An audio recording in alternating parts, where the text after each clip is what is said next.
Bismillah, assalamualaikum, selamat hari Jumat tanggal 30 Mei tahun 2025. Fakta Sejarah channel YouTube kembali menghadirkan hiburan misteri cerita horor romansa rumah tangga tentang Bagas, pria berumur 45 tahun yang memiliki 2 istri. Saat Bagas mengetahui bahwa istri keduanya mandul, pria itu berniat ingin poligami lagi. Namun siapa sangka Bagas justru ditemukan mati mengenaskan 1 hari sebelum ijab kabul di pernikahan berikutnya. Ini dia selengkapnya di Fakta Sejarah.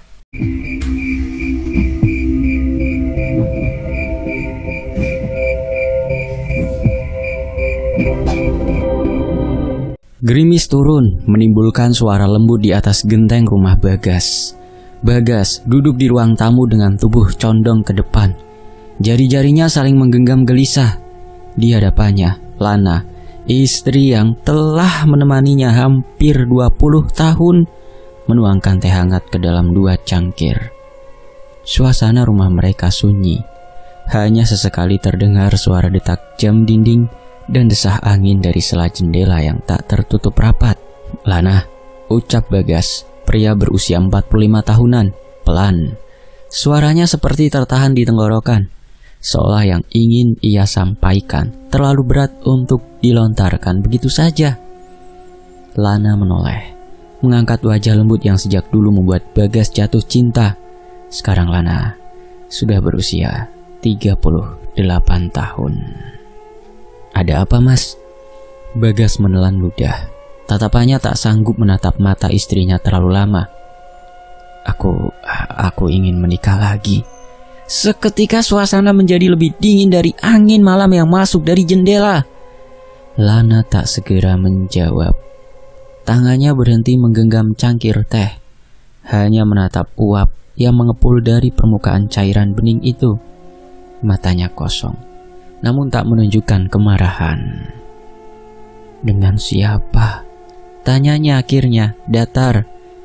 "Namanya Yanti, janda, tinggal di desa sebelah. Usianya sama denganmu.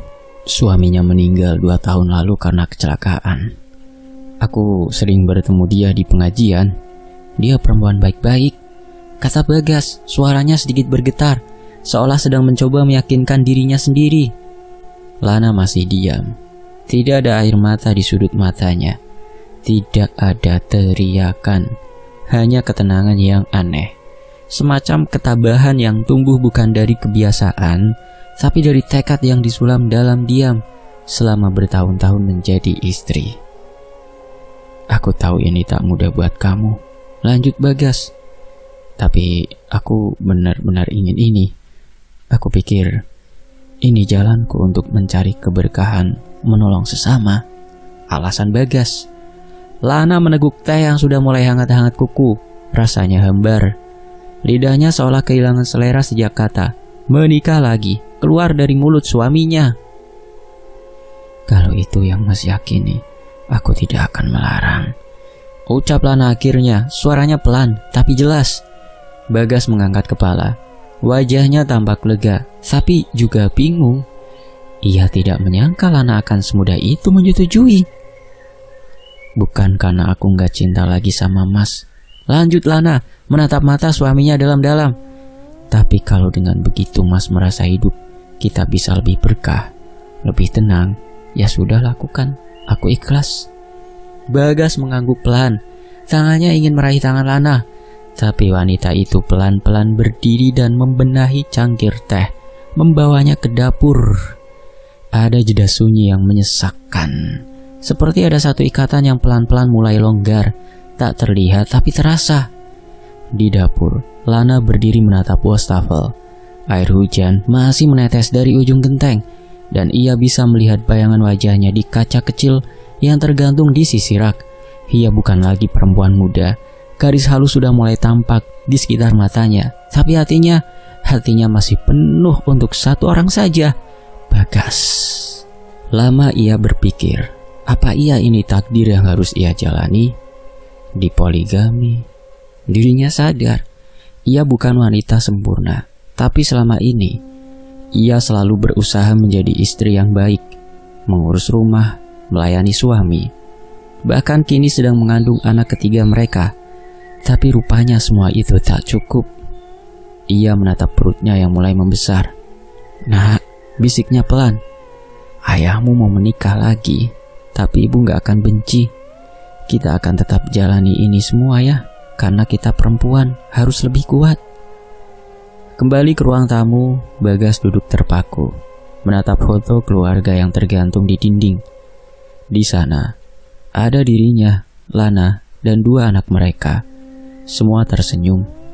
Ia mendadak merasa jauh dari potret itu. Rasanya seperti sedang mengkhianati semua yang pernah mereka bangun bersama. Tapi Bagas yakin, keputusannya bukan karena hawa nafsu semata. Ia merasa terpanggil. Yanti adalah perempuan yang baik, solehah, dan menurutnya pantas mendapat kesempatan kedua dalam hidup. Ia hanya ingin menolong, memberi tempat yang layak dalam hidup Yanti. Poligami ini baginya bukan dosa, tapi ibadah. Malam itu berakhir tanpa pelukan, tanpa obrolan panjang seperti biasanya. Lana tidur lebih cepat dari biasanya, sementara Bagas duduk sendirian di ruang tamu. Menatap lampu gantung yang menggantung redup, ia mencoba meyakinkan dirinya bahwa keputusan ini akan membawa kebaikan. Tapi di luar sana, gerimis belum juga reda. Sekarang bertambah deras, seolah alam ingin mengingatkan bahwa setiap keputusan akan membawa akibat, dan tidak semua yang terlihat tenang benar-benar ikhlas di dalam hati. Hari itu langit cerah, awan tipis menggantung di langit, seolah tahu bahwa ada satu peristiwa besar yang sedang berlangsung di desa kecil itu. Rumah Yanti, janda 38 tahun yang ditinggal suaminya karena kecelakaan, dihiasi janur kuning yang melambai lembut diterpa angin. Kursi-kursi plastik hijau berjajar rapi, tertata mengelilingi panggung pelaminan yang sederhana namun mencolok, dibalut kain putih dan emas, simbol kebahagiaan yang baru dimulai. Bagas berdiri dengan baju beskap coklat tua, belangkon menghiasi kepalanya. Ia tampak gagah meski sorot matanya menyimpan cemas yang tak mampu disembunyikan sepenuhnya. Di sampingnya, Yanti, perempuan yang kini sudah resmi menjadi istri keduanya, tersenyum malu-malu. Kebaya krem yang membungkus tubuhnya membuatnya terlihat anggun bersahaja. Acara pernikahan berlangsung dengan meriah. Masyarakat sekitar datang berduyun-duyun. Sebagian karena memang diundang, sebagian karena penasaran rasa ingin tahu. Tidak sedikit dari mereka yang datang untuk membawa doa, tapi membawa bisik-bisik tajam yang menyelusup seperti angin dingin di antara sela-sela keramaian. "Kasihan Bulana, istri pertama ditinggal begitu saja," bisik seorang perempuan setengah baya di pojok dekat dapur umum. "Yanti kok mau ya jadi istri kedua? Janda-janda sekarang mah berani," sahut yang lain. Namun di antara kerumunan itu, Lana berdiri tenang. Ia mengenakan kebaya hijau tua, rambutnya disanggul rapi. Tak ada air mata, tak ada raut kecewa. Ia duduk di kursi tamu kehormatan, bahkan sesekali melempar senyum kecil pada Yanti, sang madunya. Lana tahu dunia luar tak akan pernah berhenti menilai, tapi ia tak hidup untuk menyenangkan telinga-telinga itu. Hatinya sudah cukup tenang karena ia tahu keputusannya untuk mengizinkan poligami bukan karena kelemahan, melainkan keberanian untuk melepaskan rasa memiliki yang egois. Yanti di sisi lain masih terlihat canggung. Meski hari itu adalah hari bahagianya, ia tak bisa sepenuhnya lepas dari rasa bersalah yang mengendap di hatinya. Sejak Bagas datang melamarnya, ia sempat ragu. Tapi keyakinan bahwa ia hanya menjalani takdir membuatnya mantap melangkah. Ia tak mencuri suami orang, ia hanya menerima pinangan yang datang dengan niat baik. Setelah akad dan prosesi resepsi selesai, para tamu mulai berpamitan satu persatu. Bagas sibuk menyalami mereka, menunduk sopan, walau sesekali ia mencuri pandang ke arah Lana yang berdiri di bawah pohon mangga di halaman rumah. Senyuman istrinya itu terasa asing hari ini. Bukan senyum hangat seperti biasa, melainkan senyum yang terlalu tenang, nyaris seperti topeng. Yanti mendekati Lana. Dengan langkah pelan, ia membawa kotak kecil berisi kue yang dibungkus kain batik. "Bulana, maaf kalau saya lancang. Saya cuma mau bilang terima kasih. ucap Yanti pelan, matanya menunduk. Saya tahu ini tidak mudah buat jenengan. Lana menerima kotak itu dengan kedua tangan, lalu mengangguk pelan. Nggak perlu berterima kasih Bu Yanti, nggak ada yang perlu dimaafkan juga. Saya ikhlas, insya Allah. Keduanya saling menatap, tak ada amarah, tak ada kepura-puraan. Hanya dua perempuan yang sama-sama tahu bahwa hidup tak selalu berjalan sesuai dengan harapan, tapi tetap bisa dijalani dengan kepala tegak. Bagas mendekat, tampak canggung melihat dua istrinya berdiri berdampingan. Sudah mau pulang, Lan? Tanyanya pelan. Lana tersenyum, lalu mengangguk. Iya, anak-anak juga sudah mulai ngantuk. Saya pulang dulu ya, Mas. Bagas ingin menawarkan tumpangan, tapi urung. Ia tahu, hari ini bukan hari untuk banyak bicara. Ia hanya mengangguk, lalu mengikuti Lana dengan tatapan yang tak bisa dijelaskan.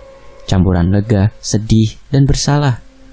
Lana melangkah ke mobil, membuka pintu dan duduk di balik kemudi.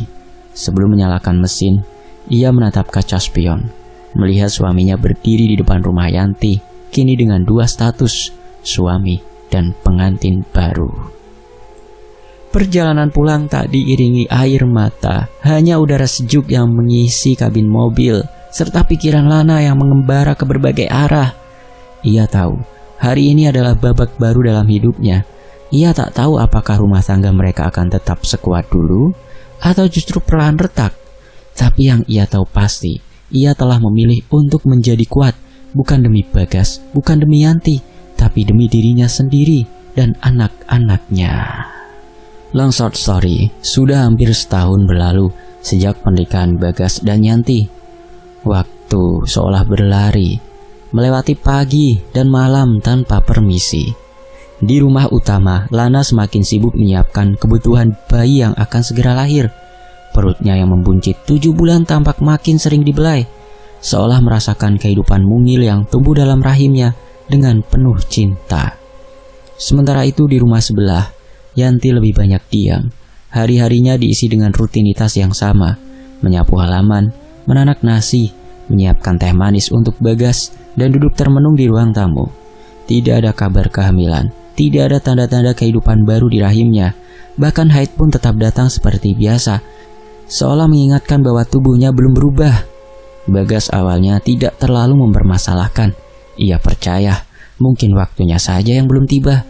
Namun diam-diam hatinya mulai resah, apalagi jika melihat Lana yang makin sering merintih pelan karena gerakan janin yang mulai kuat. Mas, si kecil nendang lagi, ujar Lana suatu malam sambil memegangi perutnya dengan senyum bahagia. Bagas mengangguk pelan. Ia ikut tersenyum, namun pikirannya justru melayang ke Yanti yang malam itu hanya menyuguhkan teh hangat lalu kembali ke kamarnya tanpa banyak bicara. Rasa penasaran yang semula hanya sebatas bisikan perlahan berubah menjadi kegelisahan, hingga akhirnya di bulan ke-10 pernikahannya, Bagas mengajak Yanti ke dokter kandungan. Biar tenang, kita cek aja ya. Mungkin ada yang perlu dibantu supaya cepat hamil, kata Bagas sambil menggenggam tangan Yanti. Yanti diam cukup lama sebelum akhirnya mengangguk. Di ruang praktik dokter, Yanti tampak tegang. Ia duduk kaku di sebelah Bagas, sementara dokter wanita Parubaya membolak-balik hasil pemeriksaan laboratorium. Maaf Pak Bagas, Bu Yanti, ujar dokter itu akhirnya. Hasilnya cukup jelas. Secara medis kondisi Ibu Yanti termasuk dalam kategori infertil tetap, artinya sulit, bahkan sangat kecil kemungkinan untuk hamil secara alami. Kalimat itu menggantung di udara. Bagas seperti kehilangan nafas sejenak. Ia menoleh ke Yanti yang masih menunduk dan menggenggam ujung kerudungnya erat-erat. Jadi maksudnya mandul? Tanya Bagas lirih, seperti belum yakin dengan apa yang ia dengar. Dokter itu mengangguk pelan. Secara sederhana, ya begitu. Mohon maaf, kami hanya bisa menyarankan alternatif seperti adopsi atau program bayi tabung, meskipun peluang keberhasilannya juga tidak tinggi. Perjalanan pulang menjadi sangat hening. Tak ada kata-kata keluar dari mulut keduanya. Di dalam mobil, hanya suara angin dari pendingin kabin yang mengisi kekosongan. Sesampainya di rumah, Yanti langsung masuk kamar. Pintu dikunci dari dalam. Bagas tidak mengetuk. Ia hanya berdiri sebentar di depan pintu, lalu duduk di ruang tamu, menatap kosong ke arah dinding. Malam itu, suara jangkrik terdengar lebih nyaring dari biasanya. Beberapa hari setelahnya, Yanti lebih sering menangis diam-diam. Ia mencoba tetap bersikap seperti biasa, menyiapkan makan malam, mencuci pakaian Bagas. Tetapi di balik semua itu, hatinya tergores dalam. Ia tahu, cepat atau lambat, hal ini akan menjadi jurang dalam rumah tangganya. Bagas tidak pernah menyalahkan secara terang-terangan, tapi sikapnya berubah. Ia lebih sering menghabiskan waktu di rumah Lana, istri pertama, membacakan buku untuk janin di perut istrinya, menyiapkan susu hangat, bahkan membetulkan ranjang bayi yang baru dibeli. Yanti memperhatikan semua itu dari balik jendela, sambil menggigit bibirnya sendiri agar tidak menangis. Puncaknya malam itu, saat makan malam hanya ada satu piring di atas meja. Yanti menunggu Bagas sampai larut malam, tapi lelaki itu tak kunjung pulang. Telong dino. Gimana liriknya teman-teman? Yang lagunya seng sedino kanggo wong liya. Kita lanjut. Tapi lelaki itu tak kunjung pulang. Ponselnya hanya berisi pesan singkat. Maaf, aku di rumah Lana. Dia butuh ditemani. Yanti menggenggam ponsel itu erat-erat. Air matanya jatuh tanpa suara. Di benaknya semua kembali diputar. Hari pernikahannya yang penuh harapan. Senyum Lana yang terlalu tenang. Doa-doa yang ia panjatkan setiap malam. Semuanya kini seperti percuma. Ia hanya ingin menjadi istri yang bisa memberi keturunan, tapi kenyataan berkata lain. Dengan suami pertama pun tak punya. Sekarang suami kedua malah dibilang mandul sama dokter. Keesokan harinya, Yanti duduk di teras rumah, menatap langit pagi yang pucat. Bagas datang dengan mata lelah, membawa bungkusan sarapan, tapi Yanti tidak menyentuhnya. Aku minta waktu mas, katanya pelan. Bagas menatap istrinya itu, ada getir di wajah Yanti, tapi juga keteguhan. Aku gak bisa berpura-pura enggak sedih, lanjut Yanti. Tapi aku juga gak mau jadi beban. Bagas ingin membantah, ingin mengatakan bahwa ia tetap mencintai Yanti, tapi lidahnya keluh. Ia hanya menatap wajah perempuan yang dulu ia nikahi dengan harapan besar. Kini duduk di hadapannya dengan luka yang tak bisa ia sembuhkan. Waktu berjalan. Malam itu, angin bertiup pelan, menggerakkan tirai jendela kamar Lana. Bagas memutuskan tidur di sana, di kamar istri pertamanya. Bukan karena ingin, tapi lebih karena dorongan hati yang tak bisa dibendung. Hatinya sudah penat menunggu keajaiban dari Yanti. Dan malam itu, tubuhnya pun memiliki kehangatan yang lebih nyata. Kehadiran Lana yang sebentar lagi akan menjadi ibu dari anak keduanya. Lana tak banyak bertanya ketika Bagas masuk dan berbaring di sampingnya. Ia hanya menoleh sekilas, lalu kembali memeluk bantal panjang yang biasa ia gunakan untuk menopang perutnya yang makin besar. Keheningan itu terasa damai, tapi di sisi lain juga menyakitkan. Bagas memejamkan mata, tapi pikirannya tetap bergelayut pada sosok Yanti di rumah sebelah. Istrinya yang cantik, dewasa, bersahaja, solehah katanya, namun ternyata menyimpan kekurangan yang tidak bisa ia tolak. Mandul. Kata itu menghantam seperti palu godam. Ia sudah mencoba mengabaikannya, tapi makin hari rasa kecewa itu makin membesar. 1 bulan berlalu, 2 bulan, hingga masuk bulan ketiga. Bagas tak pernah kembali tidur di rumah Yanti. Tidak ada alasan khusus yang ia ucapkan, tapi sikapnya sudah lebih dari cukup untuk membuat Yanti tahu ada jarak yang tak lagi bisa ia jembatani. Yanti masih berusaha. Ia memasak makanan kesukaan Bagas seperti biasa, mengirimkannya lewat pembantu yang sesekali mampir ke rumah utama. Kadang ia menyelipkan pesan kecil, bertuliskan doa dan harapan. Hal-hal sederhana yang dulu membuat Bagas tersentuh. Tapi kini, pesan-pesan itu hanya dibaca sekilas, lalu dibiarkan menumpuk di atas meja kerja. Ada rasa hampa yang tumbuh di hati Yanti, tapi ia menahannya sekuat mungkin. Ia mencoba tetap terlihat tegar, meskipun setiap malam ia berdoa dengan mata basah. Yanti tahu cinta seorang lelaki bisa berubah hanya karena satu hal kecil yang tampak besar, keturunan. Bagas bukan lelaki jahat, tapi ia juga bukan lelaki sabar.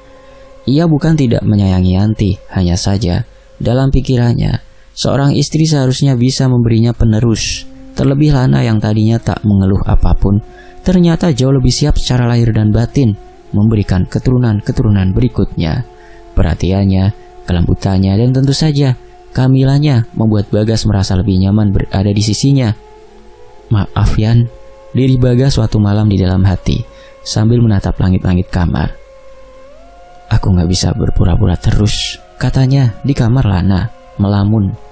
Hari-hari berlalu dan rumah Yanti semakin sepi. Tidak ada tawa, tidak ada suara piring beradu di dapur, hanya denting jam dinding yang terus berjalan, mengingatkan waktu yang tak kunjung berpihak. Tetangga mulai bertanya-tanya, bisik-bisik mulai menyebar. Yanti ditinggal ya? Cuman dikasih rumah saja? Iya, kayaknya Bagas lebih sering di rumah satunya, di rumah istri pertamanya itu. Sayang banget ya, padahal Yanti itu kan cantik, kok dianggurin?"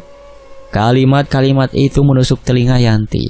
Meski ia hanya tersenyum setiap kali bertemu warga, ia melempar pertanyaan basa-basi. Senyum itu seperti topeng, rapuh tapi tetap dipasang agar tak menimbulkan iba. Sementara itu, Lana tak banyak bicara soal apa yang terjadi. Ia tahu hatinya pun sebenarnya terluka. Ia bukan perempuan yang kejam, tapi ia juga tidak bisa menolak keberadaan suaminya yang kembali sepenuhnya kepadanya. Ia hanya menjalani apa yang menurutnya takdir. Kadang, ia ingin berbicara pada Yanti, menenangkan, atau sekedar menyampaikan bahwa ia tidak berniat merebut semuanya. Tapi apa daya, luka yang satu ini bukan jenis yang bisa disembuhkan dengan kata-kata. Suatu malam, Yanti memberanikan diri mengetuk pintu rumah utama. Hatinya berdebar, kakinya sempat ragu melangkah, tapi ia tahu jika tidak bicara malam ini, semuanya akan terus mengendap seperti lumpur. Lana yang membuka pintu, perutnya sudah tampak besar, matanya membesar sedikit melihat Yanti berdiri dengan wajah tenang tapi pucat. Ada Mas Bagas, Bu Lana?" tanya Yanti lirih. Lana menoleh ke dalam. "Ada, sebentar aku panggilkannya." Bagas keluar dengan langkah pelan. Pandangannya pada Yanti tak sehangat dulu. Tidak dingin, tapi juga tidak menyapa seperti biasa. "Ada apa, Yan?" tanyanya singkat. Yanti menggenggam tangannya di depan dada. "Aku cuma ingin tahu, Mas, apa Mas udah benar-benar gak ingin bersamaku lagi?" Bagas diam. Pertanyaan itu menusuk, padahal Yanti mengucapkannya tanpa nada menyalahkan. "Aku masih di sini, Mas, tapi aku gak mau terus hidup seperti bayangan. Kalau memang Mas sudah gak bisa menerima aku..." Suaranya mulai bergetar. "Aku ingin tahu dari mulut Mas langsung, biar aku bisa belajar ikhlas." Lana menunduk. Bagas menatap ke arah jalan gelap di belakang Yanti, lalu akhirnya berkata, "Maaf Yan, aku butuh waktu." Yanti mengangguk, lalu berbalik, melangkah perlahan kembali ke rumahnya. Dan malam itu untuk pertama kalinya, hujan turun setelah sekian lama, seolah langit ikut menangisi apa yang tak bisa diperbaiki lagi. Malam itu, rumah Yanti, hadiah pernikahan Bagas, terasa lebih hening dari biasanya. Lampu gantung ruang tamu yang biasanya menyala terang, kini redup. Angin dari jendela berhembus pelan, menggerakkan tirai tipis seperti bayangan yang menari dalam diam. Yanti sedang menyulam, sesuatu yang jarang ia lakukan lagi belakangan ini. Ia mencoba menenangkan pikirannya, menepis rasa cemas yang perlahan menggerogoti hatinya. Sudah hampir setahun lebih ia menanti Bagas kembali sepenuhnya, namun harapan itu semakin menipis. Lalu, suara langkah kaki Bagas terdengar dari arah pintu. Yanti spontan menoleh, matanya membesar, tak percaya laki-laki itu benar-benar datang malam ini setelah sekian lama. "Mas," ucap Yanti pelan, seperti tak yakin. Bagas tersenyum, senyum yang dulu bisa membuat Yanti tenang seketika.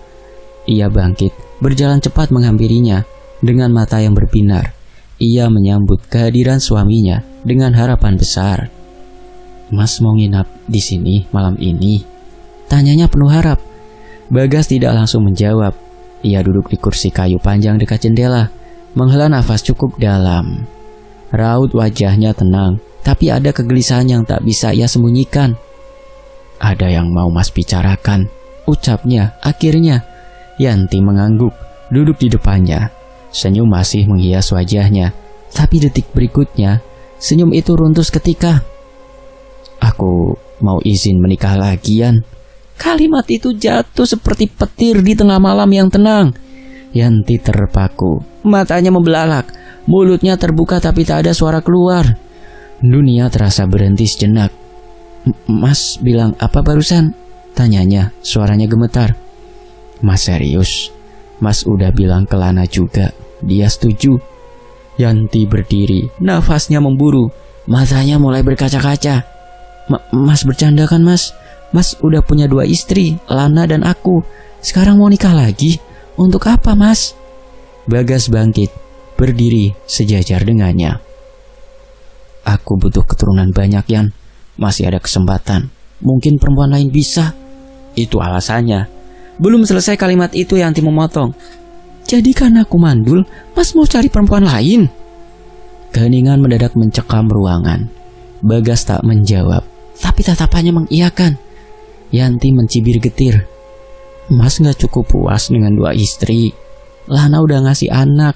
Mas tinggal urus aja, apa kurang?" "Bukan soal puas atau enggak, Yan." Suara Bagas mulai meninggi. "Ini soal garis keturunan. Aku ingin lebih dari 2 anak. Aku pengusaha, aku punya nama keluarga. Aku ingin punya anak laki-laki yang banyak. Aku punya harapan. Kamu gak bisa kasih itu." Kata mandul tak langsung keluar malam itu, tapi dalam diamnya, dalam caranya Bagas menatap Yanti seperti beban, seperti sesuatu yang cacat. Kata itu sudah terasa lebih menyakitkan dari apapun. Namun Bagas tak berhenti di situ. "Aku udah tidak sabar, Yan. Bertahun-tahun tapi ternyata kamu mandul.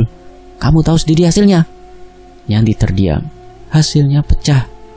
Mas gak pernah bilang hal ini sekejam ini sebelumnya. Katanya niat Mas hanya untuk menolong supaya berkah hidupnya. Tapi ternyata..."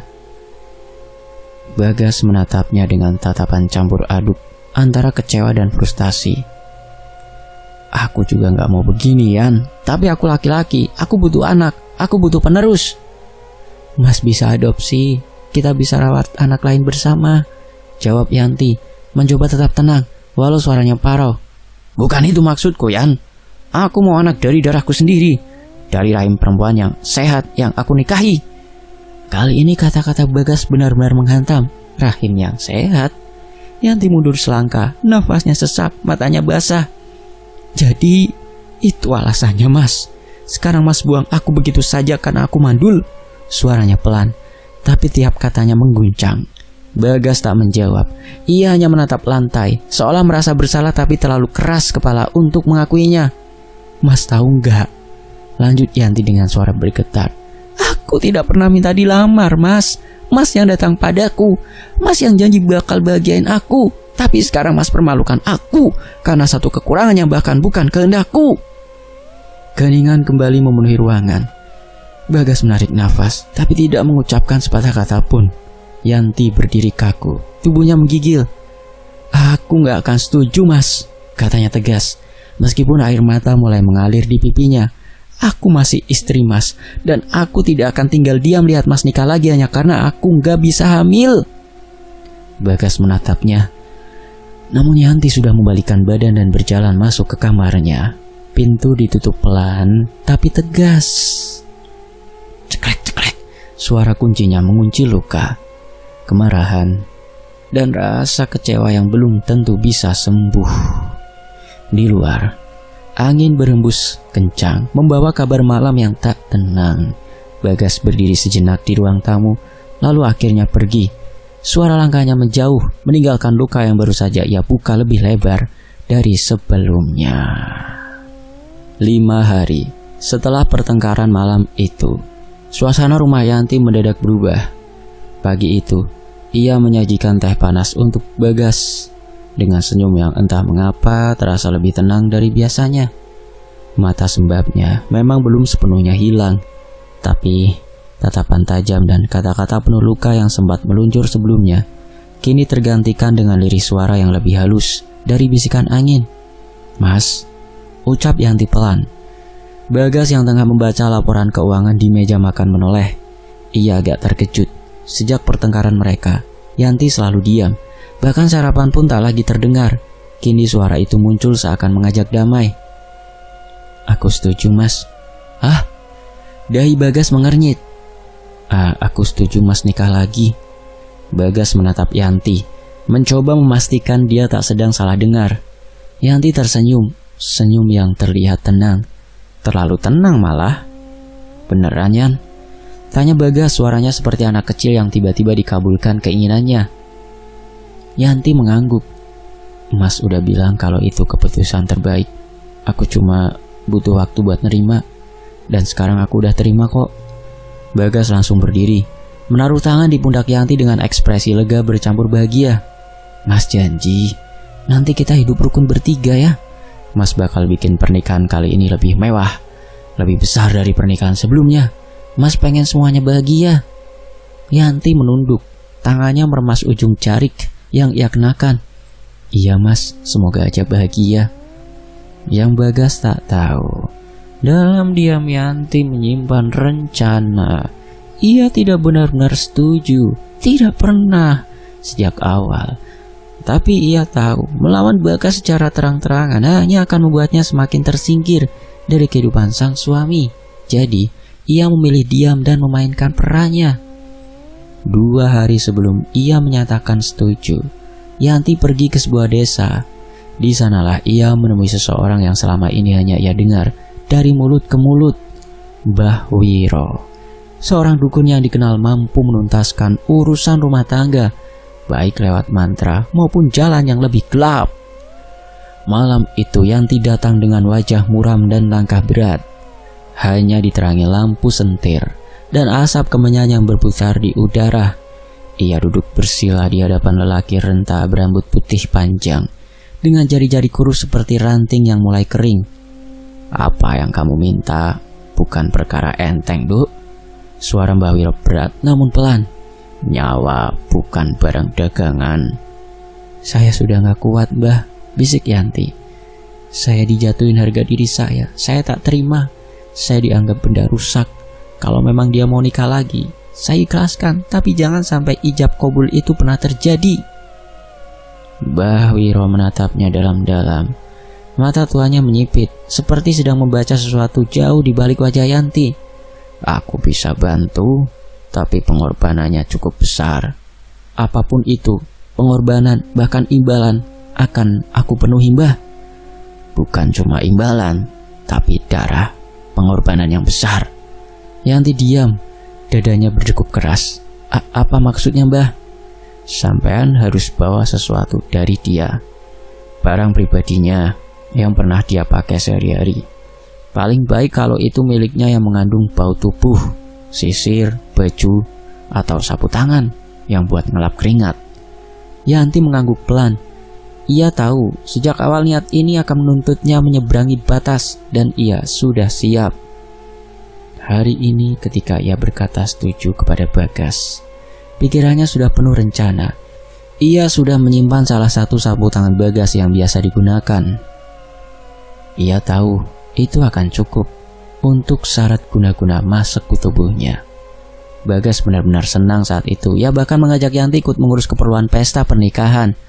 Yanti ikut ke toko emas mencarikan cincin, membantu menyusun daftar undangan, bahkan menyarankan warna pakaian pengantin untuk istri ketiganya nanti.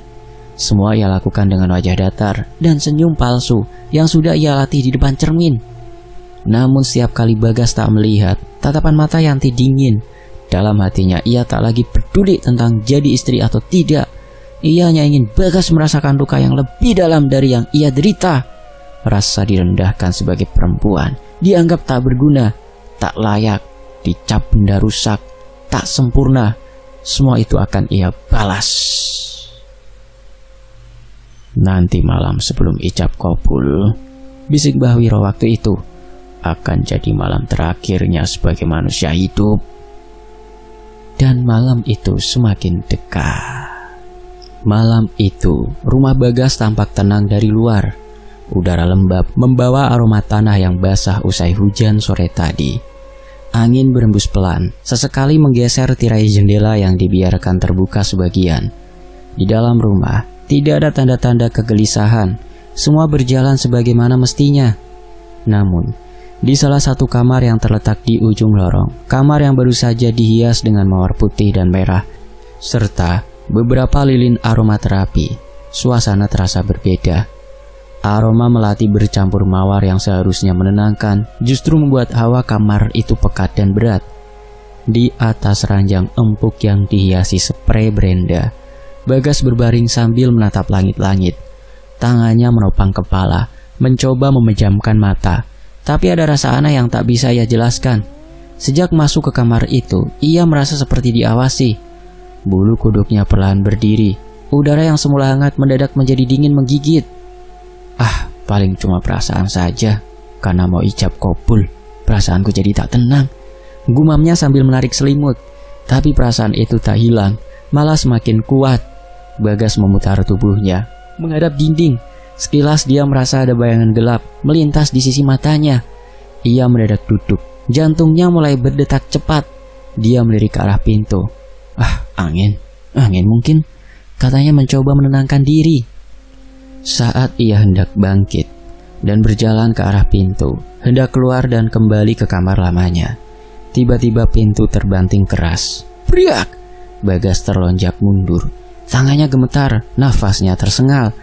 Ia mencoba membuka pintu, tapi gagangnya tak bisa diputar, seperti terkunci dari luar. Yanti, Lana, siapapun, bukain pintu! Teriaknya panik. Tak ada jawaban. Ia menggedor pintu sekuat tenaga, tapi tak ada satupun suara langkah mendekat. Rumah itu seperti sunyi senyap, seperti tak ada satu manusia pun yang bisa mendengarnya. Lalu datanglah suara, lirih, serak, seperti suara seseorang yang menggeram atau mengerang dari balik ranjang. Perlahan, dengan leher yang kaku dan nafas tersengal, Bagas menoleh. Dari sudut kamar muncul sosok, bukan manusia. Bagas tahu itu sejak pertama kali matanya menangkap wujud makhluk itu. Makhluk itu perutnya besar membuncit, menggelambir seperti penuh isi yang menjijikkan.